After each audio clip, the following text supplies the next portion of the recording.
پاتې مزل.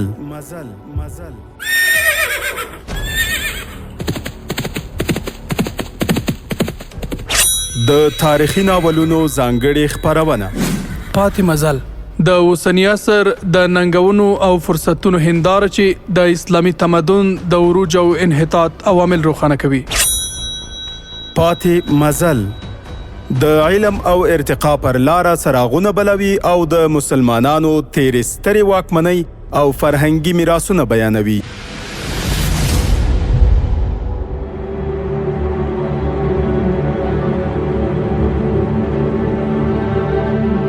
د امید رادیو ډیرو قدرمنو اوریدونکو هیله ده چې ټول به روغ جوړ او په ورځنیو چارو کې بریالي اوسئ. پیل کوو د پاتې مزل په نننۍ خپرونه. هیله ده چې د خپرونې تر پایه راسره پاتې شي. ورونو، د تیرې برخې په لړ کې تاسې واورېدل چې که چېرته د یوې ډلې امیر زمری وي او شاته ګیدړان وي، نو هغه ګیدړان هم ورسره زمري کېږي. او که چېرته د یوې ډلې امیر ګیدړ وي او شاته یې زمریان وي، نو هغه زمریان هم ورسره ګیدړان کېږي. په همدې هکله باندې یو مشهور او قهرمان مجاهد سرماري رحمه الله وایي چې د مجاهدینو په امیر یا قائد کې دغه لاندیني 10 خصلتونه ضرور پکار دي او باید ورکې وي. اول صفت: د مجاهدینو قائد یا امیر باید د زمري په شان باندې مضبوط زړه ولري چې کله هم بزدلي پکې رانسي. دوهم: د مجاهدینو قائد باید په تکبر کې د پړانګ په شان وي چې د هیڅ چا په وړاندې سر نه ټیټوي. همدارنګه په شجاعت کې د میلو په شان باندې وي چې په ټولو اندامونو سره جنګ کوي.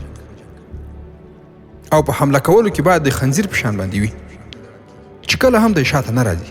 او همدارنګه په ډاکا چولو کې باید د لیو په شان باندې وي چې لیو طرفه مایوس سي نو زر په هغه بل طرف باندې حمله کوي. او شپږم داسې د وسلې په پورته کولو او بار وړلو کې باید د میګتون یا د میګي په شان باندې وي چې له ځانه څخه څو چنده ډیر بار وړي. او د مجاهدینو امیر باید په ثبات او استقامت کې د غره په شان باندې وي. هر ډول بادونه او طوفانونه چې پرې راځي دی باید همداسې ثابت قدمه او مستقیم په خپل مسیر باندې ولاړ وي. او همدارنګه په صبر او حوصله کې باید د خره په شان باندې وي. او نهمه خبره دا چې په سپین سترګي کې باید د سپي په شان وي چې کله هم ښکار ترېنه په اور کې ننوځي نو سپی هم اور ته ورپسې ورځي. یعنې په دې معنا که چېرته له مجاهدینو څخه دښمن په هره سوړه ننوځي نو بیا نه پرېږدي، تر اخره پورې هغه تعقیبوي تر څو یې ختم کړی نه وي. 10م او آخري صفت دا چې د موقع او چانس په ترلاسه کولو کې باید د چرګ په شان باندې وي چې کله چانس ورته میسر سي نو حمله کوي. او که چېرته دښمن موجود وي، حالات مناسب نه وي، نو آرام وي. ورونو، لکه څنګه چې تاسې د طارق بن زیاد رحمه الله مجاهدین ولیدل، د هغوی د امراو قصې مو واورېدلې چې هغوی پر څه ډول ثبات او استقامت سره د دښمن په مقابل کې ولاړ ول. همدارنګه باید د هرې زمانې مجاهدین په هغه مسیر او استقامت باندې ولاړ وي، د دښمن د وسایلو او اسلحو هیڅ پروا ونه کړي، فقط خپله معامله یې له الله سره سیده وي، زړه یې په ایمان باندې ټینګ او ثابت قدمه وي. ان شاء الله تعالی چې په هره زمانه کې به مجاهدینو ته الله جل جلاله فتح او نصرت ورنصیب کوي. ورونو، دا چې ځینې نور تدبیرونه او نقطې هم پاتې دي هغه به پر روانو برخو کې تاسې راسره واورئ ان شاء الله تعالی. اوس به راسو د خپلې کیسې دوام ته. لکه څنګه چې تاسې واورېدل چې طارق بن زیاد حکم وکړ چې هغه اسونه راونیسي او د غنیمت مال هم ټول میدان څخه راټول کړي. او دا مو هم واورېدل چې د اندلس تاریخي جنرال له مجاهدینو څخه وتښتېد او میدان یې پرېښود. ورونو، څو ورځې وروسته د اندلس پادشاه راډریک د خپل نامتو جنرال ټیوډومیر پیغام لوسته چې د قهر او غصې څخه تک شین او تور اوښت. بادشاه راډریک په دې ورځو کې له خپل پایتخت یا تلیتلې څخه ډېر لرې و. هغه د خپلې پلازمینې څخه د څو ورځو په واټن لرې د پمپلونا په ښارګوټي کې و. ورونو، دغه د پمپلونا ښارګوټی که چېرته تاسې د ګوګل په نقشه کې وګورئ نو په یوه څنډه او سرحدي سیمه کې پروت دی چې اوس هم په همدې نوم شتون لري. هلته د الماني خلک اوسېدل. هغوی د اندلس په خلکو کې اثر او رسوخ پیدا کړ او بیا د هغوی په مرسته د حکومت څخه بغاوت او سرغړاوی وکړ چې بغاوت ډیر قوي او ځواکمن و. په دې هکله باندې تاریخونو لیکلي دي چې راډریک ډیر عیاش او عشرت خوښونکی بادشاه خو د باغیانو او دښمنانو لپاره لکه د تندر په شان. هغه د خپل واک او بادشاهۍ په لمنه باندې داغ منلی نه شو د سرغړونکو او باغیانو لپاره د مرګ په څیر و. کله چې هغه ته په پملونه کې د سرغړاوي او بغاوت خبر ورکول شو نو د بل مشر د استولو په ځای باندې خپل حال ته ولاړ. باغیانو مقاومت او مقابله وکړه خو د راډریک ځواک ته ټینګ نه شو. راډریک باغیان تیښتې ته پرې نه ښودل او د هغوی مشر او سردار یې ژوندي ونیول چې د اندلس اوسېدونکي نه و. نور باغیان چې ژوندي پاتې شول هغه هم ونیول. نه یوازې دا چې په باغیانو باندې قیامت راغی بلکې د هغوی په کورنۍ باندې هم قهر او غضب راښکته شو. ورونو د راډریک په پادشاهي کې باغیانو ته داسې جزا ورکول کېده چې د ژوند وړتیا له لاسه ورکوله خو مړه کېدل هم نه. راډریک هغوی وهل او ټکول خو زر یې نه مړه کول. کله به چې هغوی بېسده او بېهوشه شول نو په یو پراخ میدان کې به یې وغورځول او بیا به یې ولسي خلک هلته راټول او یو اعلان کوونکي به په لوړ اواز سره وویل دا باغیان دي، دا خائنان دي، دوی د اندلس د امپراتور له قهر څخه بېخبره وو. هره ورځ راشي او د دوی حال وګوري. د امپراتور له قهر څخه وویریږئ، دا باغیان دي، دا خائنان دي. دغه اعلانونه به دوی کول. د دې باغیانو د میرمنو او ښځو سره ډېر بد او ناروا سلوک کېده. د شپې به یې هغوی لوڅې لغړې کړې او د بادشاه په وړاندې به یې په نڅا کولو باندې اړکولې. له دې ظلم او وحشت سره سره به یې هغه ښځې په درو او کوتکو باندې وهلې چې د دې ټولو ننداره به بیا راډریک او د ده لوړپوړو چارواکو کوله. ورونو دې خلکو به د باغیانو د میرمنو او لورګانو ته په یو څه او بل څه ویلو باندې به یې په کړس کړس باندې وخندل او په آخر کې به شراب وڅښل چې کله به ښه نیشه او مست شول نو همدا میرمنې او نجونې به یې له ځانونو سره کش کړي. په دې هکله باندې د دوی خپل یو اروپایي تاریخ لیکونکی ایلم کار د یوې نوې پیغلې نجلۍ ایسټوریا یادونه کړې. وایي چې د هغې عمر د 14 یا 15 کلونو په منځ کې و. هغه د سرغړونکو د سردارانو یوه لور وه. راډریک دا نوې پیغله د ځان لپاره غوره کړې وه او د هغې سره به یې د ځنګلیانو په شان باندې سلوک کاوه. په پمپلونه کې چې په کوم کور کې دغه نجلۍ ساتل کېده د هغې چیغې به خلکو هر وخت اورېدې. ورونو له ماښام څخه وروسته وخت و. په دې شپه هم د عمومي دربار غونډه جوړه وه. نوې پیغله ایسټوریا راډریک له ځانه سره کېنولې وه او نورې د باغیانو میرمنې او لورګانې په لوڅ او لغړ شکل سره نڅېدلې. شراب د اوبو په شان باندې استعمالېدل. په همدې حالت کې راډریک ته خبر ورکول شو چې د تلیتلې څخه د جنرال ټیوډومر استازی راغلی او ستاسې سره سمدستي لیدل غواړي. د راډریک په اشاره استازی دربار ته راوغوښتل شو او مخامخ بادشاه ته ودرېده. هغه لیکل شوی پیغام بادشاه ته ورکړ. راډریک پیغام خپل یو سلاکار ته ورکړ چې ده ته یې ولولي. هغه هم لاسونه وپړقول نو په دربار کې چوپ په چوپتیا شوه لکه هیڅ څوک هم چې دلته نه وي. سلاکار هم د پیغام لوستل پیل کړل چې ورکې داسې لیکل سوي وو: د اندلس امپراتور ته سلام او آداب. د امپراتور غلام د خپل هیواد او بادشاه د حیثیت او ساتنې لپاره هر ډول جګړې کړې دي او بې غیرتي یې نه ده قبوله کړې. هر چیرې چې باغیانو سرونه راپورته کړي هلته د امپراتور غلام د مرګ پرښته له ځانه جوړه کړې او هلته ورپسې ورغلی او باغیان یې په خپله سزا باندې رسولي دي. څوک خو دې ووایي چې جنرال په کوم میدان کې ماتې خوړلې، خو دا د پیریانو او دیوانو لښکر و چې زما نیمایي پوځ یې ختم کړ او پاتې لښکر میدان خوشي کړ او تېښته یې وکړه. ورونو کله چې د پیغام دغه برخه ولوستل شوه نو راډریک ایسټوریا له څنګه څخه لیرې وغورځوله او سلاکار ته یې وویل: آیا ته پیغام سم لولې؟ نیمایي پوځ ختم شو او پاتې برخې تېښته وکړه؟ څه وایې؟ پیریان او دیوانو؟ زر زر ټول پیغام ولوله. سلاکار هم پاتې پیغام بیا پیل کړ. هغوی په 4 کښتیو کې راغلل، له هغې څخه راښکته شول او بیا خپلو کښتیو ته اور واچاو. ما ته سمدستي احوال را ورسېده. ما خپل ټول پوځ له ځانه سره ملګری کړ. د هغوی شمېر زما له پوځ څخه نیمایي و. ما ټول ختمول غوښتل خو هغوی په داسې ډول وجنګېدل چې زما په لښکر ویره او ډار سپور شو. د ونو او ډبرو څخه غشي راتلل او هیڅ غشی هم بې ځایه نه دی. لومړی د هغوی هیڅ سپور نه لیدل کېده، خو زما تر شا له ناڅرګند ځای څخه سپاره راووتل. هغو سپرو زموږ په پوځ باندې د شا له لوري داسې برید وکړ چې موږ یې ځان سنبالولو ته هم پرېنښودو. څرګنده نه شوه چې دا څوک دي او نه دا هم څرګنده شوه چې له کومه ځایه راغلي دي. له هر ځای چې راغلي وي او هر څوک وي خو ډېر خونړي انسانان دي. کیدای شي دا د شکمارانو لښکر وي او د چور تالان څخه وروسته بیرته ولاړ شي، خو د هغوی ختمول همدلته اړین دي. زما پوځ 15,000 و، حال دا چې د هغوی شمیر زموږ په نیمایي باندې و. اوس زه د دې څخه زیات پوځ ته اړتیا لرم، او تر ټولو مهمه خبره ده چې زموږ تر لاس لاندې د سیوسته والي جولین او د پخواني پادشاه ورور او پاس هم د دې حیرانونکي لښکر سره ملګري دي. ورونو، راډریک چې کله دا برخه واورېده نو په حیرانتیا سره یې وویل جولین او پاس هغوی مرګ دې لوري ته راوستي دي؟ زه اوس په خبره پوه شوم. یوې او بلې خواته یې درانه ګامونه پورته کول او ویل یې جنرال ټیو ډومیر بې زړه راوخوت. زه به هغه ژوندی نه پرېږدم. هغه دا هم ونه لیدل چې دا څوک دي. جولین او پاس زما څخه غچ او انتقام اخلي. هغوی به له خپل پوځ سره بربری پوځ هم راوستی وي. زه اوس کوم جنرال ته پوځ نه ورکوم، باید خپله ولاړ شم. د جولین لور فلوریدا به هم خپلې ماڼۍ ته راولم. هغو بدبختانو ته دا څرګنده نه ده چې زه سرغړونکو او باغیانو ته څه ډول جزا ورکوم. راډریک د څو شیبو لپاره چوپ او غلی شو. بیا د سرغړونکو لڅو او لغړو میرمنو ته وکتل. بیا یې وویل سبا سهار دا ټول په میدان کې راټول کړئ او بیا اسونه پرې وځغلوئ. ټول د اسونو تر پښو لاندې دل کړئ. یوازې ځوانې پیغلې وساتئ او دا نجلۍ اسټوریا د دې ځای لوی پادري ته وسپارئ. ورونو، په دغه حالت کې ټولو میرمنو په چیغو او نارو پیل وکړ. څو میرمنې د راډریک په پښو کې ولوېدې. یوې وویل تاسې موږ ته ډېرې سزاګانې راکړې، اوس موږ وبخئ، همدومره بس دي. خو یوې ځوانې پیغلې په ژړا سره وویل تاسې زما د پلار د ګناه سزا ولې ماته راکوئ؟ ما ته خو دا هېڅ څرګنده نه ده چې زما پلار څه کوي او څه یې کړي.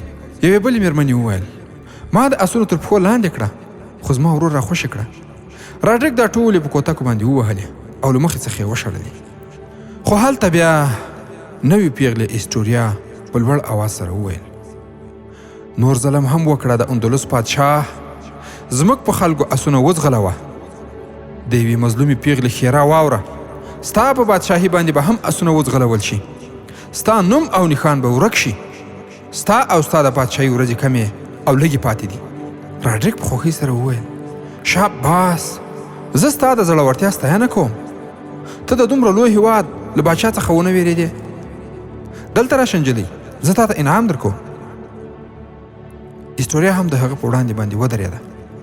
راډریک وویل مخ د ټولو خلکو په لورې کړه، وګورئ دا څومره زړوره پیغله ده. اسټوریا د راډریک په لورې شا او خلکو ته یې مخ کړ. درباریانو هغې ته کتل. د راډریک توره د څوکۍ په خوا کې ایښې وه. هغه په یو ترپ توره له تیکې څخه راویسته او د شال لور یې د نجلۍ په غاړه باندې پوره ګزار وکړ. د نجلۍ سر له تنې څخه جلا لیرې پرېوت او تنه یې د څه وخت لپاره ورپېده او بیا سړه او بیا حرکته شو. سبا سهار ټول سرغړونکي لوی میدان ته راوستل شول او په یو ځای کې ودرول شول. یو لوري ته 50 یا 60 اسپاره ولاړ وو. د اشارې په کولو سره اسونه د سرغړونکو په لوري باندې په منډه شول. باغیان یوې او بلې خواته تښتېدل، خو سپرو هغوی هرې خواته د اسونو تر پښو لاندې کول تر دې چې ټول یې د اسونو تر پښو لاندې ووژل. ورونو، که چیرې د کفارو تور له ظلمونو او وحشتونو څخه ډک تاریخ راوسپړو نو پورته ذکر شوي پیښې به ورته عادي ښکاري. که د کفري سیستمونو د سرلارې امریکا چې د کفري ملتونو په سر کې ده او ځانونو ته د بشر دوستانو ټیکهداران هم وایي، د دوی تاریخ وګورو نو پوه به شو چې دوی د پردې تر شا او د پردې په مخ باندې څوک دي. دوی نه یوازې دا چې دلته په افغانستان کې ظلمونه او وحشتونه وکړل، بلکې دوی د نړۍ په ډېرو ملکونو او له دې څخه ستر مظالم ترسره کړي دي. او ورونو، دا مهمه له پندو او عبرتو څخه ډکه تبصره دی.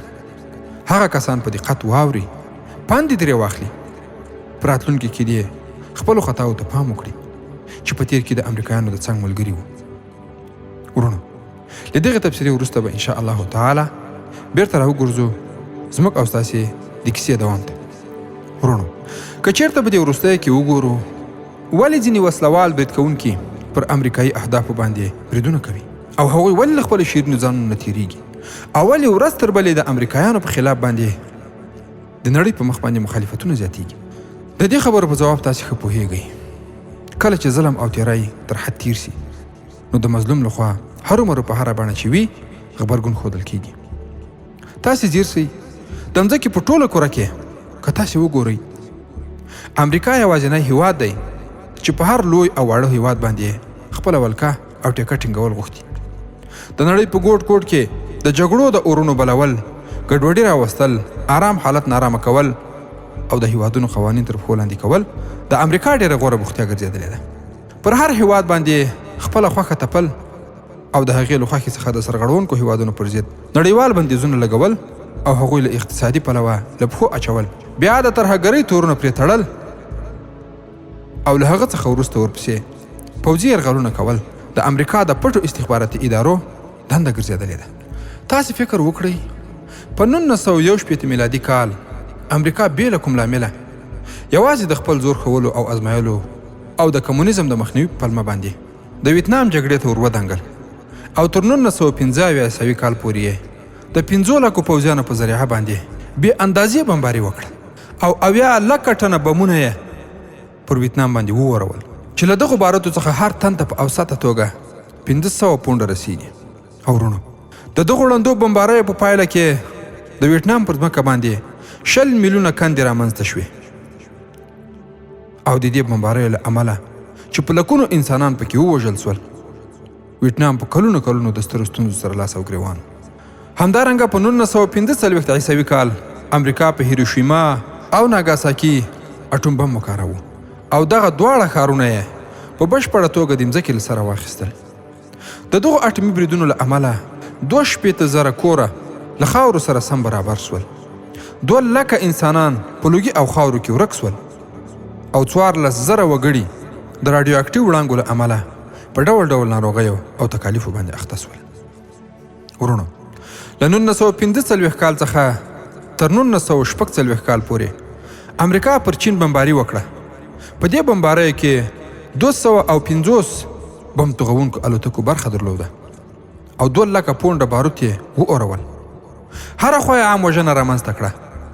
تر دې وروسته امریکې د 1950 نه تر 1953 عیسوي کال پورې پر کوریا برید وکړ. د کوریا په جګړه کې هم دغو ظالمانو 100,000 کسان ووژل. همدارنګه په 1954 عیسوي کال کې پر ګواتیمالا یرغل وکړ. په 1958 عیسوي کال یې اندونیزیا ته پوځونه ننویستل او په 1960 عیسوي کال یې پر کیوبا بمباري وکړه. په همدغه کال یې بیا پر ګواتیمالا باندې بمباري وکړه. په 1964 کال یې پر کانګو بمباري وکړه. په 1965 کال یې پر پیرو او په 1983 کال یې لاوس ونیو. ورونو د ظلمونو په دوام په 1915 میلادي کال یې بیا پر ویتنام او په 1920 کال یې پر ګریناډا ړندې بمباري وکړې. په 1984 کال کې پر لبنان، په 1980 عیسوي کال یې پر لیبیا او له 1980 څخه تر 1990 عیسوي کلونو پورې په السلوادور او نیکاراګوا هیوادونو باندې بریدونه وکړل. په 1990 عیسوي کال یې پر پاناما هیواد باندې پوځي یرغل وکړ او په 1991 عیسوي کال یې عراق په بې رحمو بمباریو دړې وړې کړ. همدارنګه په 1998 عیسوي کال یې پر سودان او ګران هیواد افغانستان باندې توغندي وتوغول او له هغه څخه وروسته په 1999 میلادي کال کې پر یوګسلاویا او د 2001 عیسوي کال د اکتوبر په 9 پر افغانستان او بیا د 2003 عیسوي کال د مارچ په 10 پر عراق باندې یرغلونه وکړل. ورونو دا په ځینو هیوادونو باندې د امریکا د یرغلونو لنډ فهرست و چې ټول مسلمانان باید د دوی مظالم په یاد ولري او په راتلونکي کې د دوی د میډیا پر مخ د امریکا ښه څیره شاته باید د مسلمانانو د دوی دغه بدې څیرې هم په یاد وي. انشاء الله تعالی چې د نړۍ ډیر مسلمانان یې اوس ښه په رسمیت باندې پیژني چې امریکایان د ځمکې په مخ باندې تر ټولو ستر بشرخواره انسانان دي چې بشر له منځه وړي. ورونو د امریکا د تور تاریخ په هکله باندې نور کره معلومات هم شته، خو ځینې کره خبرې دا دي چې امریکا په 1909 عیسوي کال کې د فرانسې پر ضد باندې د نا اعلان شوي جګړې له پیلولو او په پورتو پلاتا کې د مرین ځواکونو په واسطه باندې ډېر ظلمونه ترسره کړل. ورونو که د امریکایانو تور تاریخ راواړوو 242 واره امریکایانو د نړۍ په بیلابیلو کمزورو هیوادونو باندې پوځي یرغلونه د جاسوسۍ او تخریبي عملیات کړي دي او د هغو ملکونو خپلواکي له منځه وړي چې د دې تیریو له امله په سلګونو زره خلک ووژل سول او بېشماره وګړي یې ټپیان او ډیری یې په کور معیوب او معلول سول.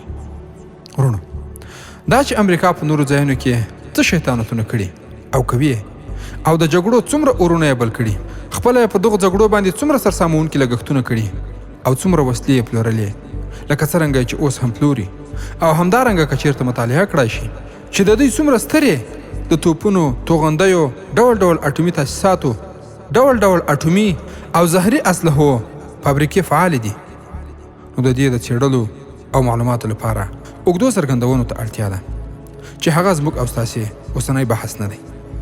ورونو، لکه څنګه چې تاسې هم په دې باندې ښه پوهیږئ چې کفار د مسلمانانو لپاره یو ملت او د یوې موخې لپاره راټول او زیار باسي، نو مسلمانان باید ډېر هوښیار واوسي. په راتلونکي کې چې په هر اسلامي ملک باندې دغه خونخواره امریکایان او ورسره متحدین حمله کوي، دوی باید د امریکایانو په دغو مظالمو باندې خبر وي. مسلمانان باید د اسلام په ډله کې وي، نه د کافرانو. او کوم نافهمه خلک چې یا یې معلومات درلودل د مادیاتو په خاطر او یا یې معلومات نه درلودل د جهل له وجې د دوی تر څنګ ولاړ ول، باید ډېر دغو نقطو ته متوجه سي، دغه تبصرې په غور باندې واوري او ورڅخه پند واخلي. ورونو، اوس به راوګرځو خپلې کیسې ته، او د کیسې په جریان کې به ورسو موسی بن نصیر رحمه الله ته، بیا به له هغه څخه وروسته راوګرځو طارق بن زیاد رحمه الله ته. ورونو، د شمالي افریقا او مصر په دارالامارت قیروان کې موسی بن نصیر د مصر او افریقا والی د طارق بن زیاد پیغام ولوست او خپل ملګرو ته هم واوراو چې په هغه کې داسې لیکل سوي وو: الحمدلله، موږ د خپل شمېر څخه په 2 چنده دښمن باندې خپله لومړنۍ فتحه ترلاسه کړه. زموږ د 300 سپرو په وړاندې د دښمن 1000 سپاره ولاړ وو. د اندلس د هر پوځي په سر د اوسپنې خولۍ وه. د هغوی وسله زموږ له وسلې څخه غوره او نوې وه. الله جل جلاله موږ ته د فتحې ګټلو طریقې او لارې چارې راوښودلې. موږ له الله جل جلاله څخه روښنایي ترلاسه کوله. غشي ویشتونکي مو په ونو او سپاره مو د غونډیو تر شا پټ کړل. دښمن مو د شاتګ په پلمه په ځان پسې کړ. تر هغه ځایه پورې مو راوست چیرې چې موږ غشي ویشتونکي کېنولي وو، چې کله په هغوی باندې د غشو باران پیل شو او هغوی د غشي ویشتونکو طرف ته پام وګرځاوه، نو موږ د شا له لورې په هغوی باندې د سپرو او پیاده غازیانو په واسطه سخته حمله وکړه. په دې توګه 9000 غازیان په 15000 کفارو باندې غالب او برلاسي شول. زه چې دا پیغام لیکم او څه ګورم، هغه ستاسې د لیدلو وړ هم دي او هم د امیر المؤمنین د لیدلو وړ دي. د دښمن مړي مو زیات په کندو کې پټ کړل، خو اوس هیڅ ځای نشته، نو د اړتیا له مخې هغوی اوبو ته غورځوو. تر اوسه پورې 600 ژوندي اسونه او د وسلو انبارونه او ګودامونه په لاس راغلي. اوس نو زیات کومک ته اړتیا ده، ځکه چې د اندلس پوځ ډېر زیات دی. مخکې کلابند ښارونه دي. زه د کومک لپاره سترګې په لار یم او مخکې به حرکت کوو. تاسې زموږ د فتح او بری لپاره دعاګانې کوئ. که موږ ماتې وخوړه نو هلته نه درځو، ځکه چې زموږ سره د بیرته تللو هیڅ شی هم نشته. په کومو 4 کښتیو کې چې راغلي وو هغه مو سوځولې. ورونو، موسی بن نصیر رحمه الله کله چې دغه پیغام ولوست، سمدستي یې د ولید بن عبدالملک په نامه باندې پیغام ولیکه او د نور زیات کومک او مرستې غوښتنه یې وکړه. هغه ته یې د طارق بن زیاد د لومړۍ فتح او بری مکمل معلومات وړاندې کړل. ورونو، اوس به له موسی بن نصیر رحمه الله څخه ولاړ شو د پمپلونې ښار ته چې راډریک په کومو چارو او پوځي ترتیبونو باندې لګیا دی. ورونو، له پمپلونه څخه راډریک دا اعلان وکړ چې تر طلایتلې پورې ټول ولس خبر کړي چې په اندلس باندې یو ناڅرګند قوم حمله او برید کړی او هغوی دومره خونړی لښکر دی چې زموږ 2 چنده پوځ یې نیم ختم او نیم یې تېښتې ته اړ کړ. راډریک خپلو چارواکو ته حکم وکړ چې ولسي خلک له دې څخه وویروي چې هغوی د شکمارانو ډله ده چې مالونه، میرمنې او پیغلې له ځانه سره تښتوي، کورونه او فصلونو ته هم اور اچوي. ورونو حکومتي چارواکو هم هر لوري ته سپاره استازي وځغلول چې په هر کلي او ښار کې اعلانونه وکړي. په هر کلي او کلیسا کې دا ډول اعلانونه پیل شول. په هر کلي او کلیسا کې د طارق بن زیاد رحمه الله د لښکر او باترو غازیانو په ضد باندې داسې تبلیغات پیل شول لکه څنګه چې په تیر کې د مجاهدینو په حق باندې دغه ډول تبلیغات په ډیرو ځایونو کې پیل شوي وو. د دوی لپاره باقاعده اشخاص مقرر کړي ول چې په خلکو کې د مجاهدینو او علما کرامو نفرت خپور کړي. خو الحمدلله د هغوی هر څه له خاورو سره خاورې شول. ورونو په دغو کلیساو کلیو او بانډو کې داسې اعلانونه کېدل د نامعلوم هیواد څخه د سمندر له لارې د لارښ کوونکو او داړهمارانو یو لوی لښکر زموږ ګران هیواد ته راننوتی دی. هغوی زموږ یو لوی لښکر تباه او برباد کړی د طوفان او سیلاب په شان باندې مخکې را روان دی. د هغوی هر سړی د خلکو کورونو ته ننوځي، قیمتي شیان، کاڼي، نقدیات، نجونې او میرمنې له ځانه سره اخلي. وژل او اور اچول یې دنده ده.